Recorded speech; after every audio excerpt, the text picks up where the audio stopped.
Uh, so what are the things that can mess up unavailability? Okay, it's one thing to say be unavailable, but it's so easy for people to mess up, right? One thing that can mess with unavailability is any sort of intention, right? Any sort of feeling like I want to do something. Go ahead and take advantage, Ken, of my availability by disrupting my balance or something, right? So as soon as Ken feels my intention to do something, that just disrupted my unavailability. So one requirement for unavailability is total lack of intention. You notice I'm still able to do stuff, but I don't have any particular intention in any particular place. As soon as my mind goes to a particular place and decides it wants to do something, it becomes very easy for Ken to feel where I'm available and take advantage of it, either by just knocking me off balance or by then taking advantage however he wants to of me. Feel sad. All right, so one requirement to remain unavailable is just lack of intent, okay, which is purely mental, lack of desire to do any particular thing to the enemy or training partner, as the case may be.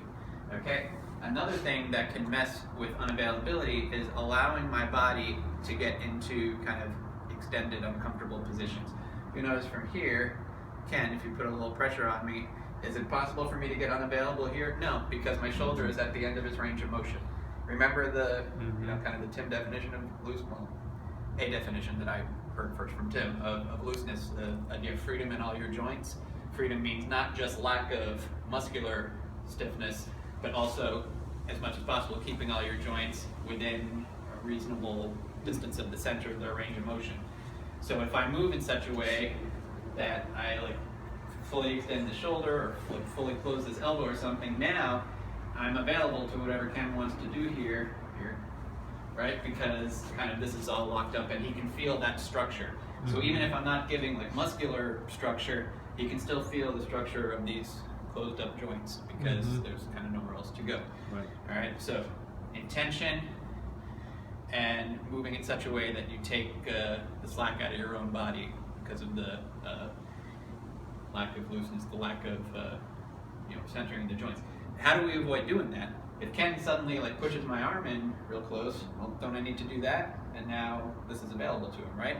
No, because like what we talked about, body unity, we distribute that motion amongst as many joints as possible, so that instead of one or two joints needing to take up all the motion and hence get completely closed or extended, instead, it's distributed through a lot of joints of the body, and they all get to stay relatively normal. Remember, that's a basic idea of body unity. Whatever Ken is doing to me, I want to stay as normal as possible. If you notice, this is pretty normal. Even if he throws my arm way to the side or something, my whole body goes with it, so I'm okay, as opposed to, this is kind of hard to be unavailable when this is all locked up here, and now I also have nothing on this side of my body.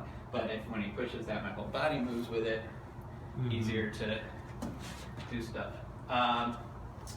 So, intention can mess up your unavailability.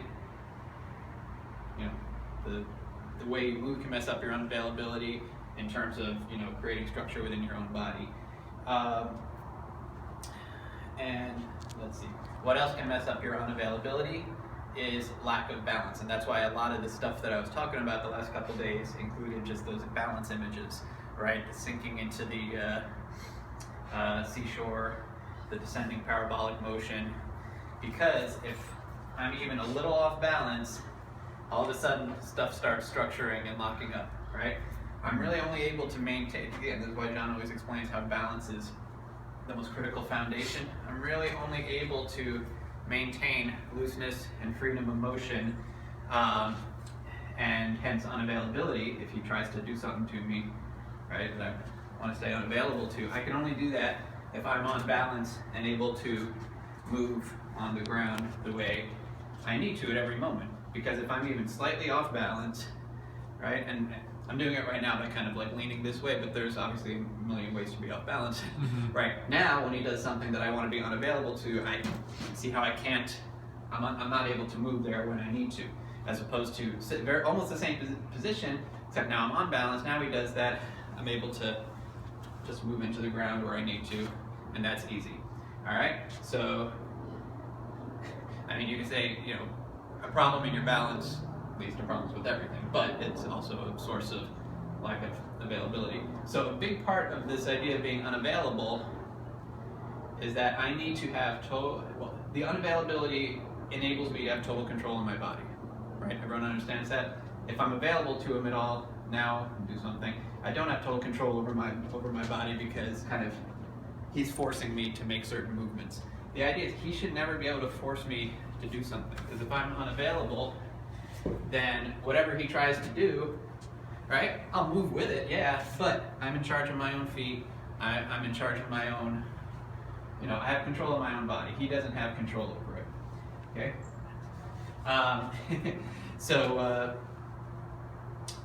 So those are some things to watch out for in the unavailability thing.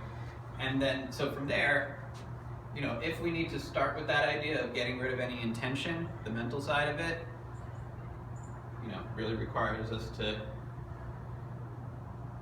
you know, like what I was saying yesterday, give up any idea of the enemy and just ignore that. Just for contact flow to develop this, you really just want to go into yourself, very meditative, feeling your feet, circulating within your own body, feeling what's going on. And if anything happens, if he's moving towards me and I feel any resistance, why is that? Kind of fix it, right? It's perfectly fine during contact flow, no one's perfect, right? But you want to get to that point where anything he's doing, I'm just moving with it, with body unity, so that I never get like closed off, so no particular joint ever needs to take up a lot of stuff. Even if he tries to like twist me into a pretzel or something. Twist me into a pretzel. Cross my arms up, put them in grip positions. You notice it's hard to do simply because I just keep moving my whole body to keep it together. If I were to not do that for a split second, put me into a pretzel, well, that was easy, right? Or like in some other way, like kind of cross up my body or make it not, yeah, there we go. Now notice here, it's like compounds the problem. Joints are closed off, my balance is off, and now, if this sparks my mind to have the intention of getting out of this, again, intention isn't always just like an aggressive thing. Intention could just be, oh, I want to escape this situation.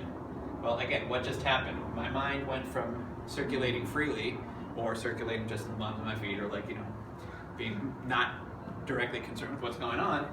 My conscious mind went directly to something that's going on here, ergo, everything else is going to get cut off. He's going to feel everything that I want to do, and have fun. Okay? Very easy for him to do that. Whereas, no matter what position I might have gotten into in the first place, I mean, obviously I was half asleep to get here or whatever, okay? But if my mind can just stay in the feet or whatever, and get rid of intention, anything Ken decides to do, right? Good to go. So, that's probably enough spieling about what can fuck up your unavailability. And so in order to work it, just, you know, be mindful of all those ways you can mess it up, and then put it away, and then when you're moving, just get as meditative as possible, as much ignoring him as possible. All he is, he's not a person, he's just additional input so that your body can move. If I were doing it like this, I would be visualizing, be doing some washing the body, polishing the sphere, whatever else, making sure that I keep everything nicely, balanced and free. Now I just have this additional input here, which is great. This is additional movement now that I can use. I can actually get even more out of my head, right? Because I don't need to do anything myself really, except for realize that state. And again, it's not a instantaneous thing. It is a state of balance, looseness, body unity, sensitivity, for the purpose of unavailability. Okay? And once I'm able to do that, I can use like the descending parabolic motion to move in while still remaining unavailable and not giving any structure. Right? Every time I shift, doing that stuff. And then whatever happens, you know, as it goes there. Make sense? Yep. It makes sense, and I question kind of, my brain is too literal, but, and what I noticed when you were working with Ken is were sticking until you weren't sticking. You were sticking until he made a move, and you then started leading him or redirecting him to something or to your advantage. Can you point out where I was not sticking? Do something. Just to push on whatever. I'm still sticking. Yeah. Continue. You aren't, yes. Do something a little different. Really different. Whatever. Yeah. See, at that point, Am I sticking? Ah. Here's the thing. Okay. The reason here, so it's a good question. The whole thing with sticking, not sticking, I don't want to be controversial, whatever. In my opinion, telling people, hey, you don't have to stick much, or like all you need is, he's moving, all you need is this, and then you just be free and ghost him, or like as soon as this passes or something, I don't need to stick to that anymore, I can just attack. In my opinion,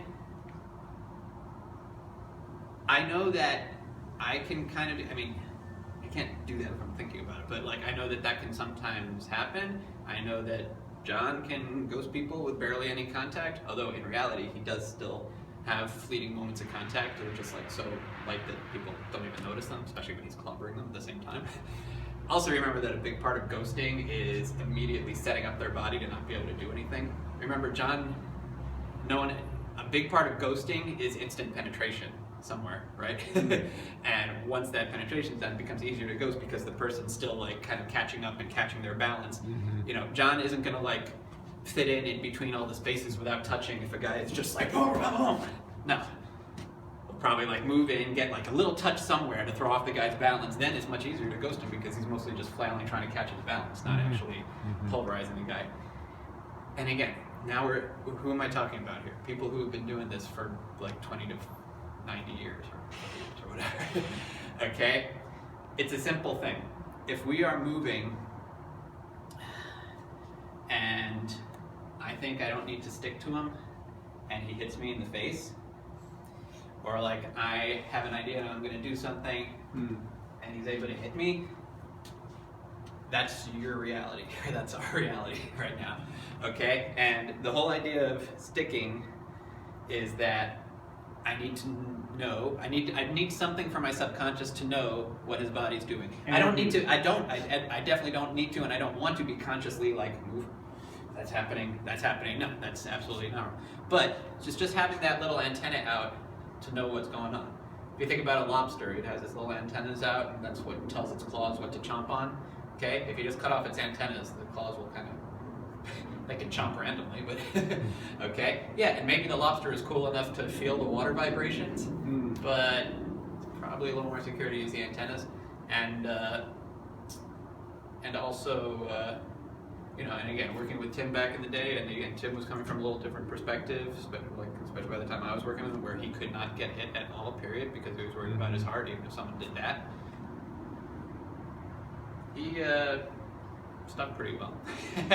And so basically this idea, in my opinion, the idea of telling people, if Ken's pushing my hand outward, yeah, I don't need to stick to that necessarily anymore, although very good. But yet you still are sticking. See, you just redefined sticking for me. Yeah. Totally. It's not just sticking here, it's sticking everywhere. Your awareness of him is really like sticking, if I may use that. Oh, yeah. Well, and what you need to do, basically, when people tell you, okay, then you don't need contact anymore, it's because they're able to, and it'll sound weird, kind of stick to the intent in a real way, as opposed to just like guess where his hand is. Yes. It's a different thing. So basically, I'm able to move, in the same way as if I did have that contact, only I'm able to, whether it's that, imagination or otherwise, you're kind of feeling this, like you're feeling the heat, you're feeling like the pressure, whatever.